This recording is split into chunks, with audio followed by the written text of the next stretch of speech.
பிடி பிரேமியர்களுக்கு வணக்கம். தி ஃபால் கை ட்ரெய்லர் வந்ததுலேருந்தே வா இந்த படம் வந்தால் எப்படியாவது பார்க்கணும் அப்படின்னு வெயிட் பண்ணி பார்த்த ஒரு படம்.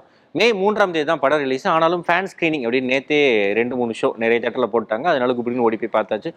படம் பார்ப்பதற்கான 2 யூஎஸ்பிக்கள். ஒன்று ரியான் காஸ்லிங் இருக்காப்புல, இன்னொரு பக்கம் டைரக்டர் புல்லட் ட்ரெயின் எப்படி எடுத்திருப்பா தெரியுமா, டெட்பூல் 2 எப்படி எடுத்திருப்பா தெரியுமா, ஜான்விக் படத்தில் இவர் தான் இவரும் டைரக்ட் பண்ணார். ஆனால் இவரோட பேர் வரல.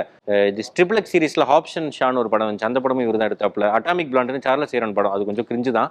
ஸ்டில் மற்ற எல்லா படத்துலையுமே இவர் ஒரு ஸ்டண்ட் கோஆர்டினேட்டர், ஸ்டண்ட் ஆக்டர் அப்படிங்கிறனால ஸ்டண்ட் சீன்லாம் வேற லெவலில் இருக்கும். அப்படிங்கிறனால இந்த படமும் அட்டகாசமாக இருக்கும் அப்படின்னு போய் பார்த்த படம் தான். படத்தோட ஒன்லைன் என்ன, இதெல்லாம் நல்லா இருந்துச்சு, எது ஒர்க் அவுட் ஆகல, வேர்டிக்டாக தான் இந்த வீடியோவில் பார்க்க போகிறோம். த ஃபால் கை ட்ரெய்லர்லேயே தெரியும்.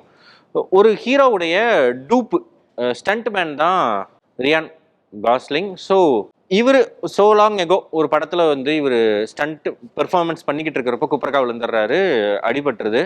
அந்த படத்தில் ஏடியா இருக்காரு, அசிஸ்டண்ட்டாக இருக்காரு எமிலி பிளண்ட். காலம் மாறுது, 18 மாதம் கழிச்சு எமிலி பிளண்டே டேரக்டர் ஆயிடுறாங்க. அப்பா நீ வந்தால் தான்ப்பா முடியும், இப்போ நான் இந்த தொழிலே வேண்டான்னு ஓரமாக போய் உட்காந்துருக்கேன், என்னை விட்டுருங்க, முதுகு உடஞ்சி போச்சுரா அப்படிங்கிறப்ப, இல்லை நீ வந்தால் தான் செய்ய முடியும்னு அவர் விதிவசத்தால் சிக்க வைக்கிறாங்க ஒரு ஸ்டண்ட்டுக்கு. வந்ததுக்கப்புறம் தான் தெரியுது இவரை கூப்பிட்டது ஸ்டண்ட்டுக்கு இல்லை, கெடா வெட்ட போகிற ஆடே இவர் தான் அப்படிங்கிறது. ஸோ ரியான் காஸ்லிங் எப்படி அந்த பிரச்சனையிலிருந்து எல்லாம் தப்பிக்கிறாரா இல்லையா அப்படிங்கிறது தான் தி ஃபால் கை படத்துடைய ஸ்பாய்லர் இல்லாத ஒன்லைன். படத்தில் பிடித்த விஷயங்கள் ஏற்கனவே சொன்ன மாதிரி, டைரக்டர் டேவிட் லீச் ஒரு ஸ்டண்ட் ஆக்டர், ஸ்டண்ட் கோஆர்டினேட்டர் அப்படிங்கிறனால ஸ்டண்ட் சீன்ஸ் ஃபர்ஸ்ட் கிளாஸாக இருக்கும். ஜான்விக் சீரீஸில் ஆகட்டும், அதே மாதிரி டெட்பூல் 2லையும் ஸ்டண்ட் செமையாக இருக்கும். ஹாப்ஷன்ஸால் இதெல்லாம் தாண்டி புல்லட் ட்ரெயின் படத்தில் அந்த ஸ்க்ரீன் பிளே ஸ்ட்ரக்சரும் சரி, டைரக்ஷனும் சரி வேற லெவலில் இருக்கும். அதனாலேயே அவருக்கு ஒரு மிகப்பெரிய ஒரு ஃபேன் ஃபாலோயிங் இருக்குது. அதுதான் இந்த படத்தையும் பார்க்க வச்சுச்சு. அப்படிங்கிறப்போ இந்த படம் ஒரு ஸ்டண்ட்மேன் பற்றியது. ஃபால் கை படம் ஏற்கனவே ஒரு ரொம்ப வருஷத்துக்கு முன்னாடி டிவி சீரீஸாக வந்துச்சு. ஸ்டண்ட் மேன் இவங்கெல்லாம் என்னென்ன ரிஸ்க்கெல்லாம் எடுக்கிறாங்க, அது எப்படியெல்லாம் காட்சிப்படுத்துகிறாங்க அப்படிங்கிறது. ஸோ அதை பேஸ் பண்ணி எடுக்கப்பட்ட படம் அப்படிங்கிறனால நிறைய ஸ்டண்ட் காட்சிகள், ரொம்ப ரொம்ப எக்ஸ்ட்ரீமான சுச்சுவேஷன் ஸ்டண்ட் காட்சிகள்லாம் பண்ணியிருக்காங்க. ஒரு காரில் சுற்றுற மாதிரியான ஷாட் வச்சுருக்காங்க. படத்தில் எடுக்கப்பட்ட ஒரு ஷாட்டுக்கு கின்னஸ் வேர்ல்ட் ரெக்கார்டை அப்ளை பண்ணி கிடச்சிருக்கு. படம் முடிஞ்சிருச்சு அப்படின்னு எந்திரிச்சு வராமல் வெயிட் பண்ணீங்க அப்படின்னா இந்த படத்தோட ஸ்டண்ட் சீன்ஸ் எப்படிலாம் எடுத்தாங்க அப்படின்னு காட்டுறாங்க. ஜாக்கி சான் படத்தில் ப்ளூப்பர்ஸ் காட்டின மாதிரி தான் அந்த படத்தில் காட்டுறாங்கனாலும் அது பார்க்க அவ்வளோ நல்லா இருக்கு. என்னையா பண்ணி வச்சிருக்கீங்க அப்படிங்கிற அளவுக்கு அத்தனை ஸ்டண்ட் சீன்ஸ் அவ்வளோ மிரட்டலாக எடுத்திருக்காங்க. ஸ்டண்ட் பெர்ஃபார்மன்ஸ் பார்க்கணும்னு நினைக்கிறவங்களுக்கு இந்த படம் ஒரு டிசப்பாயிண்டிங்காகவே இருக்காது, அவ்வளோ நல்லா இருக்கு. அப்புறம் புல்லட் ட்ரெயினில் மாதிரியே இதுலையும் நீ அதுன்னு நினைச்சியா, இதுன்னு நினைச்சியா அது அப்படிங்கிற மாதிரியான ட்விஸ்ட் அண்ட் டர்ன்ஸ் நிறைய இடத்துல ப்ளே பண்ணியிருக்காங்க.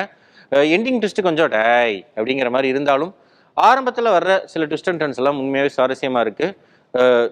அதே மாதிரி டான் கேரக்டர் கூட ரியான் காஸ்லிங் பேசுகிற வசனங்கள், அவர் திரும்பி கொடுக்குற கவுண்டர்ஸ்னு அமெரிக்க படங்கள் தொடர்ச்சியாக பார்த்துட்டே வந்துட்டு இருந்தா அந்த கவுண்டர்ஸ் எல்லாம் ஓரளவு நமக்கு கனெக்ட் ஆகி சிரிக்கிறதுக்கான வாய்ப்புகள் இருக்குது.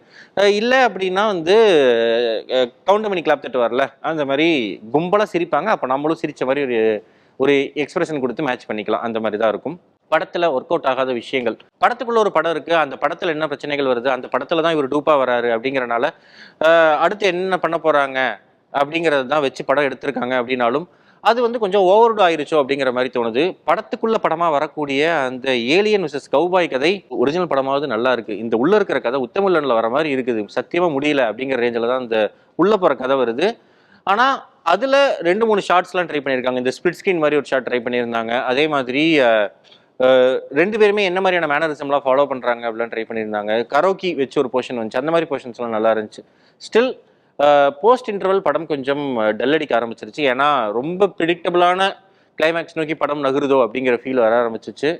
ஒரு கட்டத்தில் இது இப்படி தானடா போகும் அப்படிங்கிற அந்த ஒரு லெத்தார்ஜி படத்தில் இருந்துச்சு. மொத்தத்தில் சொல்லணும் அப்படின்னா Ryan Gosling acting, stunt performances, படத்தில் வரக்கூடிய ஸ்டண்ட் காட்சிகள், படம் முடிந்தாலும் வெயிட் பண்ணி எண்டுக்கு அப்புறம் வர்ற காட்சிகளையும் பார்த்துருங்க. அந்த போர்ஷன் ரொம்பவே நல்லா இருக்கு. ஸோ இந்த ட்ரெய்லர் பார்த்து உங்களுக்கு இம்ப்ரெஸ் ஆயிருந்துச்சு அப்படின்னா இந்த படம் ரொம்பவே பிடிக்கும். ட்ரெய்லரே பிடிக்கல அப்படின்னா அந்த படம் அவாய்ட் பண்ணிடுறது கிட்னிக்கு நல்லது. நன்றி.